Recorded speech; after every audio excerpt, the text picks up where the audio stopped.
Welcome to the girls. We are on the road today, Janine. We are in Hanover Township, Pennsylvania at the 911 Emergency Call Center. Yes, we are. 911, what is your emergency? We're going to find out today on the show.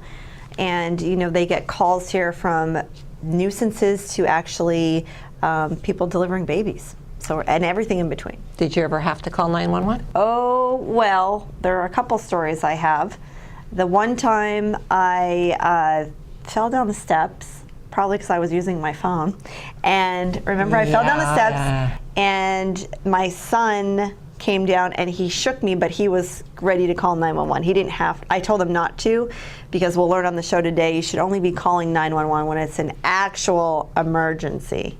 So, well, why was he going to call? Were you unconscious? Yes. Or what? Oh, well, that was an emergency. I was unconscious, but when he shook me, it brought me to, and I couldn't move, but then I was able to move, so I said, don't call 911. Wow, he'd make a great paramedic someday. How about it? Good job, Mason. Well, I recently called. Yeah. And Dad and I were traveling through one of the Cunningham little country roads, evening, dark, and we were traveling along just a 2-lane highway, and in our lane, heading towards Main Street, Cunningham, was a car just left abandoned right in the middle of the road, like how we were driving. So if I didn't see that car and alert Dad, because it was totally off, no lights, nothing, the street lights were dim.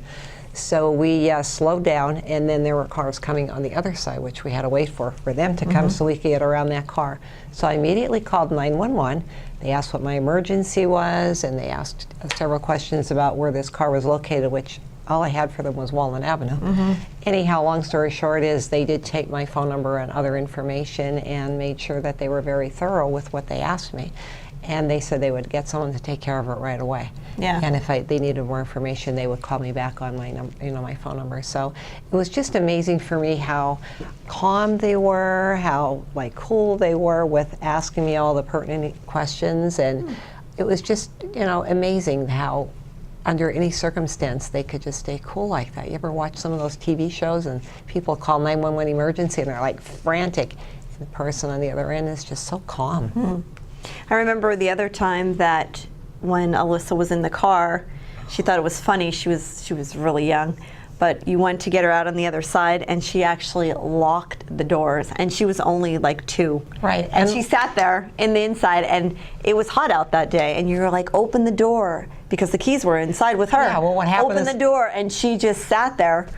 And we almost called 911. She was laughing. Yeah. I got out of the car bugger. and it was windy and the car door slammed shut, Right. and my keys were sitting there. So we went around the other side, and I went to open her car door and she went beep and just watched it lock, and they went, hey. And I'm like, oh, what's that? She was the only one who thought it was funny, but we didn't have to call 911. Yeah. But how many calls a day do you think the center gets? Oh, Lord. We're going to Let's see. find out today. You are going to be shocked, or at least I was shocked, when I found out how many actual calls come through just this building here for Luzerne County, Pennsylvania alone. It's amazing. It's going to be a lot. Yes. 'Cause I can just imagine what kind of emergencies they call about. Yes. So we're All going right. to talk about that. We have Fred Rosencrans on with us. He's the 911 Executive Director. We are going to show you inside the behind the scenes of what happens when you, God forbid, have to make a 911 call. Okay, stay with us. We'll be right back.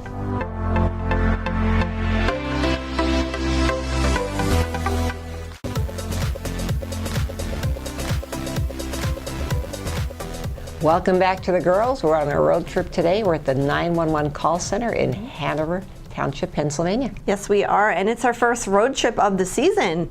Woohoo! Yeah. So we're here in Luzerne County, and we're with Fred Rosencrans. He is the 911 Executive Director, and we thank you so much for having us in here and taking the time to inform our viewers about the importance of the center and how it operates.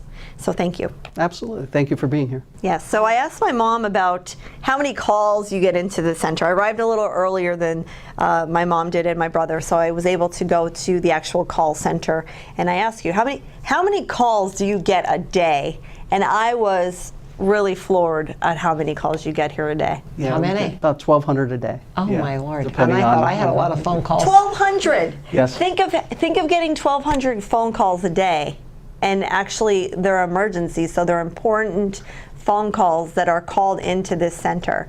That's amazing. So we're going to learn today about the training, about how you can effectively call into 911, and really what is an emergency, because something that I think is an emergency may not be an emergency to you. Right.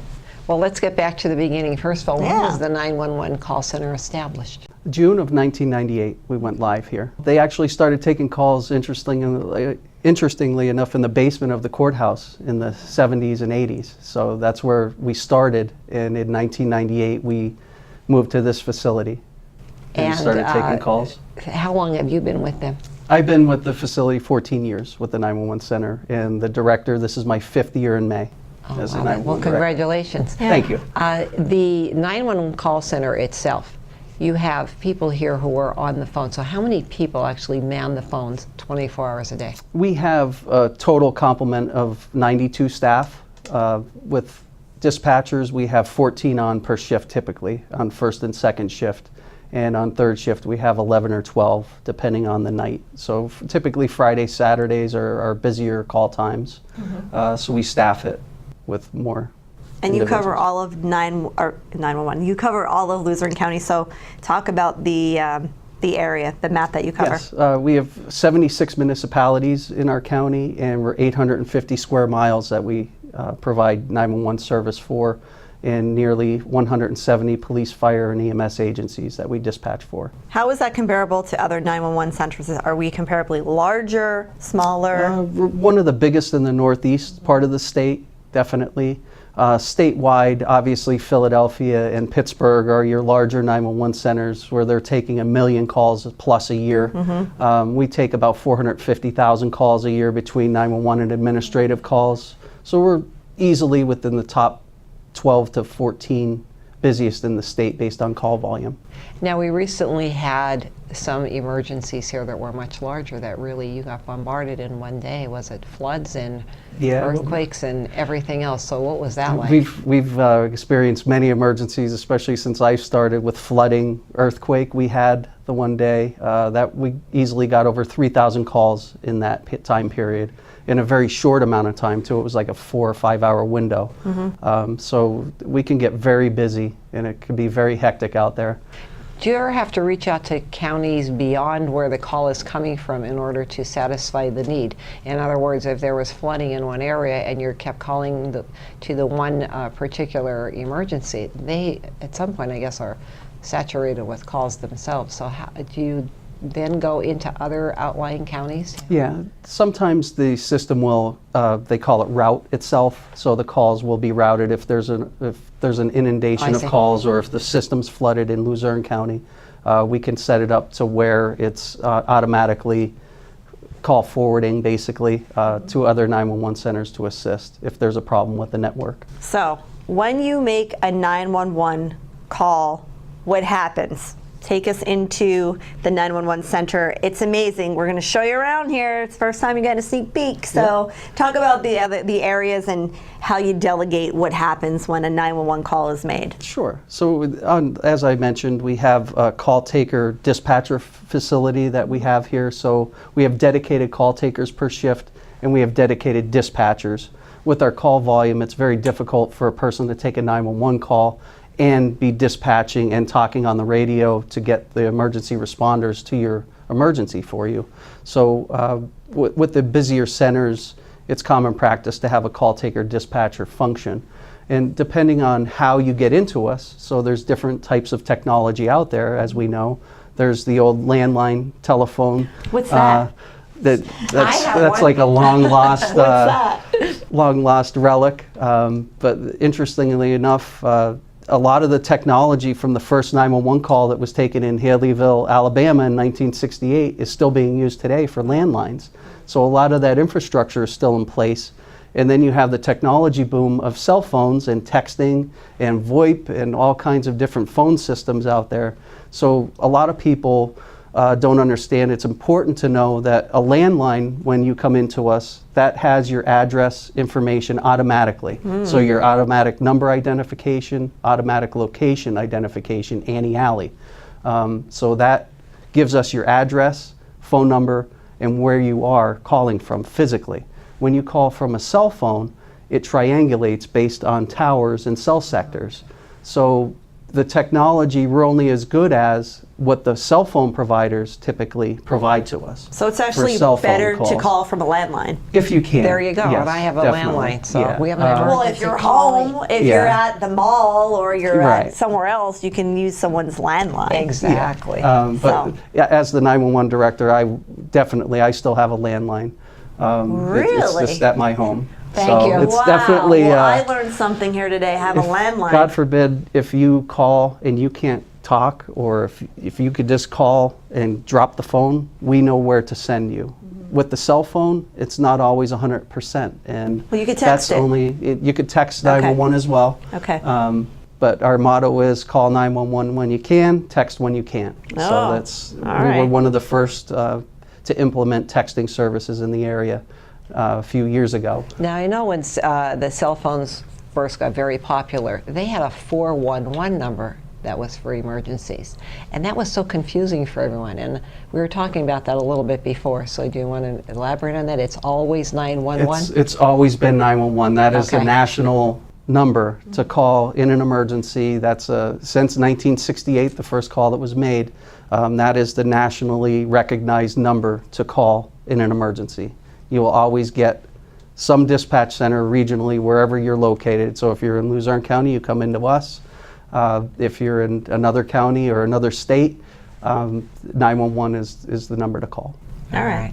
So we want to make sure that you have the information you need. God forbid that you need to make a 911 phone call. When we come back, we'll talk about that. We'll talk about the training, extensive training to work here in the 911 facility, and also technology, advances in technology. And guess what? This county has won an award. We're going to talk about that too, right? Okay, stay with us. We'll be right back.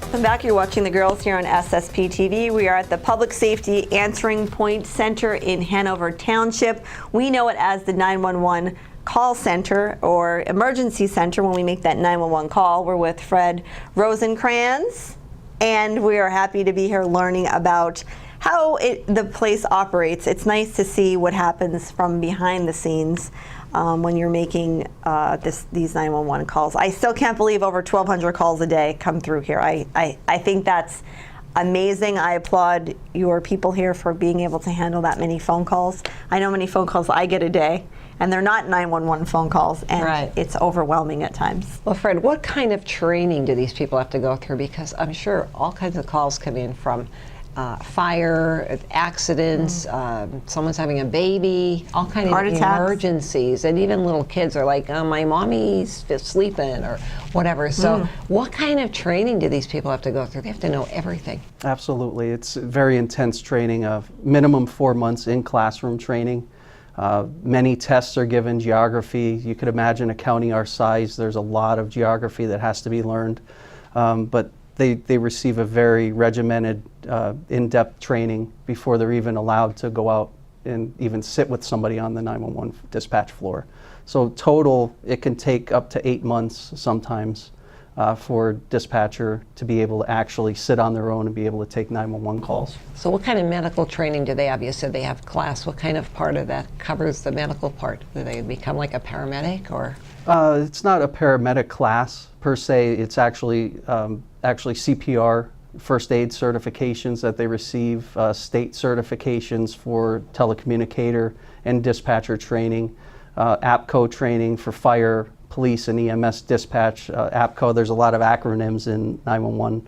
I always say. So it's the Association for Public Safety Communications Officials. That's Wow, what APCO that's a is. mouthful. Yeah. So learning it and then trying to teach it to someone over the phone, that's difficult. Yes. Because you're trying to keep them calm, plus you're trying to instruct them. Here's a person who never had any training. So maybe you're talking to a 4-year-old with how Exactly. to save their mother's life. Yes, Isn't it? give them CPR, And also life-saving instructions. What over kind the of phone. personality you have. I mean, I would think you would have to be pretty calm to be able to handle these kind of phone calls every day. Yes, it's in our logo, the heroes behind the headsets. You know, since I started, we coined them with that because they really are calm under pressure. People don't call us to say hello. You know, they're experiencing the worst part of their life possibly on that call, and they're calling 911 for us to help them. So it's imperative that our staff is highly trained, and they're calm under pressure, and they get the emergency services and the help to that person as quickly as possible. So it's very important to us. We're actually nationally accredited, our training and education program. We attained that 2 years ago. Very good. And you've also received 2 statewide awards. The county for 911 has received 2 statewide awards. Let's hear about that. Yes, I'm very proud of Mike Ankenbrand, one of our technical support staff. He won Information Technologist of the Year through APCO, and we won a 911 Team Award for the response to the tornado last year at the Wilkes-Barre Township Marketplace. And is that obviously that's, how many 911 centers are there in Pennsylvania? Yeah, there's 67 Wow. 911 centers, and we have 2 statewide award winners, our team and an individual for Well, good that. for them. So, Kudos very to proud. you. Kudos to you Yeah. and your team. Thank you. Yes. That's a great, congratulations. Really. So if people want or need more information about the 911 center, or maybe they just want to educate themselves on what they need to know in case of emergency, you have a website. You're under the LuzerneCounty.org Correct. website, correct? Yes. So if you go on Luzerne County's website, you can search for the 911 center. Yes, it's under 911 communications under departments. Okay. And there's some information there. There's some important information on what and where you can find information to know what you need to give us the information in an emergency, know where you are, what your emergency is. We only need a couple key questions answered, and we could literally start sending someone to help you. So. Now, how about with the new technology? How has that changed how you're able to also assist with the dispatch? Well, with technology, it changes every day. And from the landline calls of many years ago to cellular calls now and texting, the technology has shifted dramatically. Where we used to take in, 70 to 80% landline calls many years ago. Now you're lucky if it's 20% of our call volume. Now it's all wireless, texting, cellular. Mostly cell calls is what we're taking in today, up to 80%. What kind of information are you putting on your Facebook and your Twitter accounts? Well, we try and just put news releases out there. We have an annual open house. We don't try and use it for too much information to put it out there. But we have our annual open house, and we like to post things on there. We like to do things for the kids, mostly 911 information that we use it for as a platform, just to give the average person or average caller an idea of what they need to provide to us when they call 911, because it could be very nerve-wracking for somebody to have to call 911.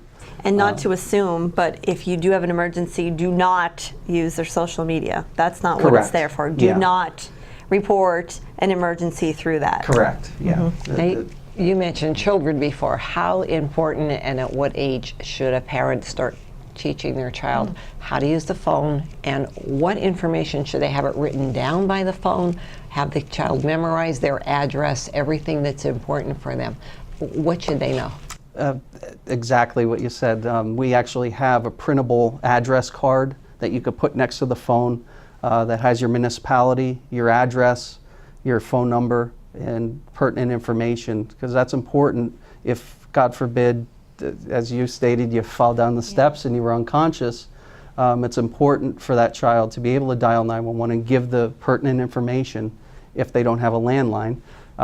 So there's certain key things, and as soon as they could pick up a phone and start dialing numbers. You know, there's really no minimum age that we suggest, but we do go out and do public trainings with our staff in school districts and teaching them how to dial 911 and when to use 911. Right. That was always important in our house. My dad was a fireman, so we always had a board, even in our house, as Sammy and Janine were growing up, and it had the name of the family, the address, and exactly like where we lived, and I sort of had them memorize it, but that was always there for them because I was in the kitchen cooking once and the stove caught on fire. So I yelled to them. I was trying to contain this. It was a little fire, but I just yelled for them to, you know, call. So it's always nice to have your child be able to help you with that as well. Absolutely. Quickly, you also have, you're able to deal with people who have disabilities, if someone is Yes. deaf or... Yes, texting. We're one of the first in the Northeast to offer texting to 911 for the deaf and hard hearing community,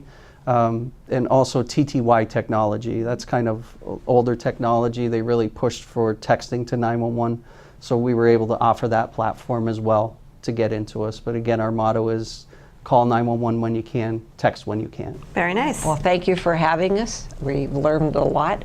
I'm hoping that our audience learned a lot as well. I hope you never have to use the 911 number, but if you do, make sure that you know what you're going to do. So get your thoughts together and tell your friends about this show, and you can watch us everywhere. You can go on YouTube and watch us on all your devices and watch it again and again if you need to have some further information. So from all of us here at the 911 Center, we'll see you next time.